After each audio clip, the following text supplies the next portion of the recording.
കേരളത്തിലെ ഒരു മീഡിയ, അതായത് കോഴിക്കോട് പ്രസിദ്ധീകരിക്കുന്ന ന്യൂസ് പേപ്പർ, ഈ താലിബാനുമായി ബന്ധപ്പെട്ട് വിസ്മയം എന്നൊരു വാക്കുപയോഗിച്ച് ഒരു ഫ്രണ്ട് പേജ് ആർട്ടിക്കിൾ പബ്ലിഷ് ചെയ്തു. താലിബാൻ പിടിച്ച സമയത്ത് നിങ്ങൾക്ക് ഓർമ്മയുണ്ടായിരിക്കും ആ സംഭവം. അതായത് അവർ വലിയ വിസ്മയമായിട്ടാണ് ഇസ്ലാമിക് മിലിഷ്യ ഗ്രൂപ്പ് അഫ്ഗാനിസ്ഥാൻ പിടിച്ചെടുത്തപ്പോൾ പറഞ്ഞത്. ഇനി അതുമായിട്ട് ബന്ധപ്പെട്ടൊരു രസകരമായ സംഭവം ഉണ്ടായി. നിങ്ങൾക്കറിയാം, 2010 മുതൽ അഫ്ഗാനിസ്ഥാനിൽ ക്രിക്കറ്റ്, അതായത് ക്രിക്കറ്റ് കാരണം അമേരിക്കൻ പിന്തുണയോടുകൂടി ഭരിച്ച ഗവൺമെൻറ് ഇവിടെ ക്രിക്കറ്റ് വല്ലാതെ പ്രൊമോട്ട് ചെയ്തു. അതിൻ്റെ ഭാഗമായിട്ട് 2024 നടന്ന 2020 വേൾഡ് കപ്പിൽ നിങ്ങൾക്കറിയായിരിക്കും, ഏകദേശം ഈ പറയുന്ന അഫ്ഗാനിസ്ഥാൻ ടീം സെമി ഫൈനൽ അതിൽ വരെ പ്രവേശിച്ചു. അത്ര രീതിയിൽ നല്ല പെർഫോമൻസ് കാഴ്ചവെച്ചു. അതേപോലെ ഇന്ത്യയിലെ IPLലും അവർ നല്ല രീതിയിലാണ് പെർഫോം ചെയ്ത പല പ്ലെയേഴ്സും. ഇപ്പോൾ ഏറ്റവും രസകരമായ സംഭവം വന്നിരിക്കുന്നു. അഫ്ഗാനിസ്ഥാനിലെ പെൺകുട്ടികൾ, അതായത് വനിതകൾ, അവർ ICCയോട് ആവശ്യപ്പെട്ടിരിക്കുകയാണ് അവർക്ക് ലോകകപ്പ്, വനിതാ ലോകകപ്പിൽ പാർട്ടിസിപ്പേറ്റ് ചെയ്യണം. ഇനി മനസ്സിലാക്കുക, എങ്ങനെയാണ് അവിടെ വനിതാ ക്രിക്കറ്റ് ഉണ്ട്. 2010 അവിടെ ഡൊമസ്റ്റിക് ആയിട്ടുള്ള ക്രിക്കറ്റ് മാച്ചസ് ഉണ്ട് വനിതകളുടെ. ആ രീതിയിലെ മാറ്റം ഉണ്ടായി. പിന്നീടാണ് ഈ താലിബാൻ വന്ന ശേഷമാണ് കംപ്ലീറ്റ് ആയിട്ട് എല്ലാ സ്വാതന്ത്ര്യവും എടുത്തങ്ങ് മാറ്റിയത്. പിന്നെ അടുത്ത സമയത്ത് ന്യൂയോർക്ക് ടൈംസിൻ്റെ ഒരു ലേഖകൻ റീവിസിറ്റ് അഫ്ഗാനിസ്ഥാൻ എന്ന് പറഞ്ഞൊരു സംഭവം, അതിനെപ്പറ്റി ഒരു വേറെ വീഡിയോ ഞാൻ പിന്നീട് ചെയ്യാം. അപ്പം ഈ താലിബാൻ വന്ന ശേഷം ഇപ്പോൾ നിങ്ങൾക്കറിയാം, അവിടുന്നുള്ള പല ആൾക്കാരും പല രാജ്യത്തോട്ട് പോയി. അപ്പോൾ അതിൽ നിന്ന് വളരെയധികം പേർക്ക് പല രാജ്യത്തോട്ട് പെട്ടെന്ന് പോകാൻ പറ്റിയില്ല. അപ്പം അതിൻ്റെ പേരിൽ പലരും അത് ക്രോസ് ചെയ്ത് പാകിസ്ഥാൻ്റെ ബോർഡറിൽ വന്ന് ക്യാമ്പ് അടിച്ചു. അപ്പോൾ പാകിസ്ഥാൻ പല രാജ്യങ്ങൾ അവരോട് പറഞ്ഞു അവരെ തിരിച്ചയക്കരുത്, പല രാജ്യങ്ങളും ഇവരെ ഏറ്റെടുത്തോളാമെന്ന് പറഞ്ഞു, കുറച്ച് പേരായിട്ട്.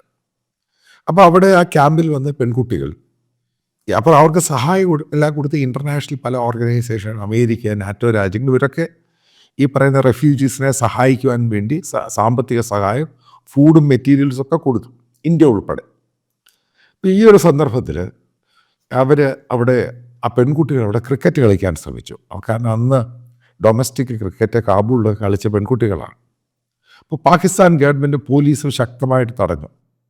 കാരണം നിങ്ങൾക്ക് ഇസ്ലാമിക രീതിയിൽ മാത്രമേ ജീവിക്കാൻ പറ്റത്തുള്ളൂ, ഇത് യൂറോപ്യൻ രാജ്യമല്ല, ഇത് പാകിസ്ഥാനാണ്, അതുകൊണ്ട് ഇവിടെ സ്ത്രീകൾ ക്രിക്കറ്റ് കളിക്കാൻ പറ്റില്ല. ഇതിനെപ്പറ്റി വളരെ കൃത്യമായിട്ടൊരു ആർട്ടിക്കിൾ ദ എക്കണോമിസ്റ്റ് എന്ന് പറഞ്ഞ വീക്കിലി വന്നിട്ടുണ്ട്. നിങ്ങളിതെടുത്ത് പറ്റുവാണെങ്കിൽ എടുത്ത് വായിച്ച് നോക്കുക. പിന്നീട് എന്താണ് ഉണ്ടായത്? അപ്പോൾ അത് കുറേ പേര് ഓസ്ട്രേലിയയിലോട്ട് പോയി, കുറച്ച് പേര് കാനഡയിൽ പോയി, കുറച്ച് പേര് മറ്റ് രാജ്യങ്ങളിലോട്ട് പോയി. ഈ പോയ പെൺകുട്ടികൾ പല രാജ്യത്തും പോയിട്ട് ക്രിക്കറ്റ് അവർ കളിച്ചു, ട്രെയിൻ ചെയ്തു. കാരണം ഇവർ പോയേക്കുന്ന ഓസ്ട്രേലിയയിലാണ്. കാരണം അവിടെ ക്രിക്കറ്റ് എന്ന് പറയുന്ന സ്ത്രീകളുടെ ക്രിക്കറ്റും പുരുഷന്മാരുടെ ക്രിക്കറ്റും വളരെ ആധിപത്യം പുലർത്തുന്ന രാജ്യമാണ്. മറ്റു പലരും പറഞ്ഞ് കാനഡയിൽ പോയി.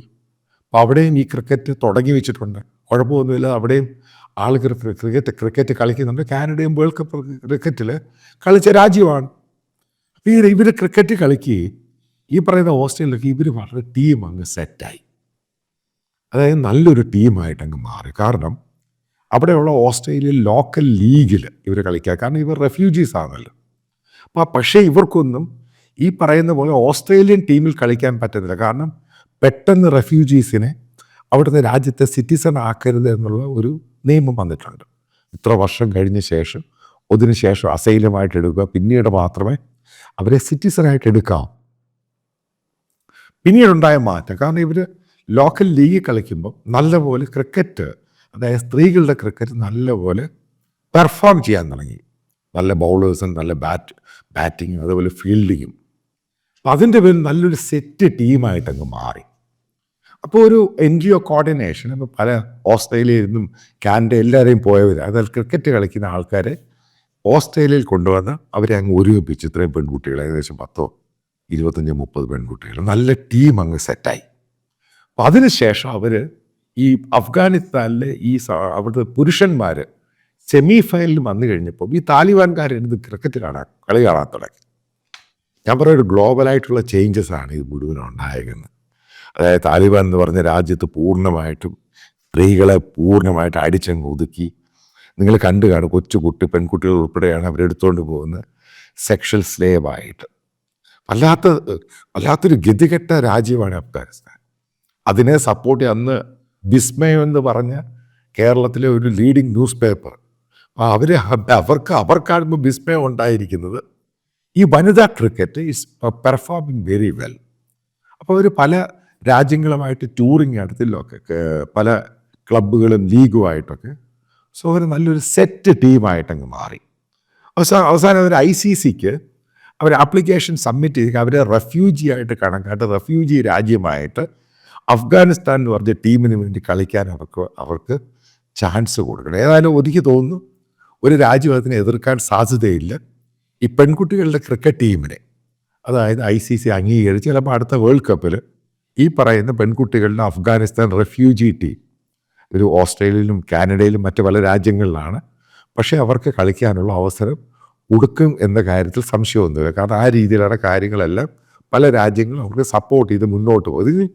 ഇതിന് നമ്മൾ അണ്ടർലൈൻ ചെയ്യുന്നൊരു സംഭവം എന്ന് പറയുന്നത് ഏത് രീതിയിലാണ് പെൺകുട്ടികളെ തളർത്താൻ ശ്രമിച്ചത്. അതാണ് നമ്മൾ ഏറ്റവും മനസ്സിലാക്കേണ്ട സംഭവമാണ്. ഇറാനിൽ എന്താണ് സംഭവിച്ചത്, ഇത്രയും വർഷം കഴിഞ്ഞിട്ട് സിവിൽ വാർ നടന്ന സിറിയയിൽ എന്താണ് സംഭവിച്ചത്, അവിടെ സ്ത്രീകൾ മുമ്പോട്ട് വരുന്നു. മറ്റു പല ഇസ്ലാമിക രാജ്യങ്ങളിലും സ്ത്രീകൾ മുന്നോട്ട് വരുന്നു. അതായത് വലിയ മാറ്റമാണ് ഇസ്ലാമിക രാജ്യങ്ങളിൽ അടിച്ചമർത്തപ്പെട്ട സ്ത്രീകൾ മുന്നോട്ട് വരുന്ന. അവരുടെ രീതിയിൽ സ്റ്റേജിലും പെർഫോമിലും കളിക്കളങ്ങളിൽ ഒരു പെർഫോം ചെയ്യാൻ തുടങ്ങി. ഒരു ഗ്ലോബൽ മാറ്റത്തിൻ്റെ ഭാഗമായി ഡിജിറ്റൽ റെവല്യൂഷൻ്റെ ഒരു ഭാഗമായി ഉണ്ടാക്കുക. അതിൻ്റെ പേരിലാണ് ഉറപ്പായിട്ടും നിങ്ങൾ ആലോചിച്ച് നോക്ക്. അതായത് ചാക്കിനകത്ത് മാത്രം പോകേണ്ട പെൺകുട്ടികൾ, അതാണ് ഇസ്ലാമിക വ്യൂവിൽ ഈ പറയുന്ന താലിബാനാണെങ്കിൽ ഇസ്ലാമിക രാജ്യങ്ങളെല്ലാം കണക്ക് കൂട്ടുന്നത്. അവിടെയാണ് പെൺകുട്ടികൾ കോർട്ടിലിറങ്ങിയിട്ട് യൂണിഫോം ഇട്ടിട്ട് അവർ ക്രിക്കറ്റ് കളിക്കാൻ പോകുന്നത്. ഇതാണൊരു റവല്യൂഷണറി ചേഞ്ച് എന്ന് പറയും. ഇതുമായിട്ട് ബന്ധപ്പെട്ടാണ് ഞാൻ നേരത്തെ വടക്കൻ മലബാറിൽ പെൺകുട്ടികളെ പറ്റി പറഞ്ഞത്. ആ പെൺകുട്ടികളായിരിക്കും അവിടുത്തെ റവല്യൂഷൻ ഉണ്ടാക്കാൻ പോകുന്നത്. കാരണം അവരിതെല്ലാം വലിച്ച് ഊരകളയും. കാരണം അവർ ഈ ലോകം കാണുകയാണ്. അപ്പം അവിടെയാണ് ഇസ്ലാമിക ഭ്രാന്തന്മാരും, അതായത് ഇസ്ലാമിക മതഭീകരവാദികളും ഇതിനെ പൂർണ്ണമായിട്ട് അടിച്ചമർത്താൻ ശ്രമിക്കുമ്പോൾ ഗ്ലോബലായിട്ടുണ്ടാകുന്ന ഒരു ചേഞ്ചസ് ഉണ്ട്. കാരണം അറേബ്യൻ രാജ്യങ്ങൾ, അതായത് ഹാർഡ് കോർ ആയിട്ടുള്ള താലിബാൻ എന്ന് പറയുന്നത് അവിടെ ഉണ്ടാകുന്നു. അപ്പം ഇവിടം അതായത് മനസ്സിലാക്കുക, ഈ താലിബാൻ എന്ന് പറഞ്ഞ് ഇരുന്ന ആൾക്കാർ, അതിൻ്റെ പുതിയ റേറ്റിംഗ് ഒക്കെ വന്നു. അവിടെ ആൾക്കാർ മൊബൈലിലൊക്കെ ഇരുന്ന് ഈ അഫ്ഗാനിസ്ഥാൻ ടീം അവർ സെമി ഫൈനൽ കളിയൊക്കെ ഇരുന്ന് കാണുക. അതായത് അവരിലും ചേഞ്ച് ഉണ്ടാകാൻ തുടങ്ങി. കാരണം കടുത്ത നിയമത്തിലാണ് ഈ അഫ്ഗാനിസ്ഥാനിൽ ഇസ്ലാമിക രീതിയിൽ അവർ പോയിക്കൊണ്ടിരിക്കുന്നത്. അപ്പോൾ അവിടെയും ചേഞ്ച് ഉണ്ടാകാൻ തുടങ്ങി. ഈ പെൺകുട്ടികളുടെ ക്രിക്കറ്റ് വരുന്നതോടുകൂടി ഒരു കാര്യം ഞാൻ കൃത്യമായിട്ട് പറയാം. അതായത് താലിബാൻ, അതായത് ഈ അഫ്ഗാനിസ്ഥാനിലെ ഇസ്ലാമിക രാജ്യ താലിബാൻ ഒരു പെൺകുട്ടികളുടെ ക്രിക്കറ്റ് ഗ്ലോബലായിട്ട് ICCയിൽ കളിക്കുമ്പോൾ മനസ്സിലാക്കേണ്ട ഏറ്റവും പ്രധാനപ്പെട്ട പോയിന്റ് ഉണ്ട്. ഈ പറയുന്ന ഇസ്ലാമിക രാജ്യങ്ങളിൽ തളച്ചിട്ടിരിക്കുന്ന പെൺകുട്ടികൾ നാളെ ഒരു ഉറപ്പായിട്ടും മെയിൻ സ്ട്രീമിലോട്ട് കയറി വരും.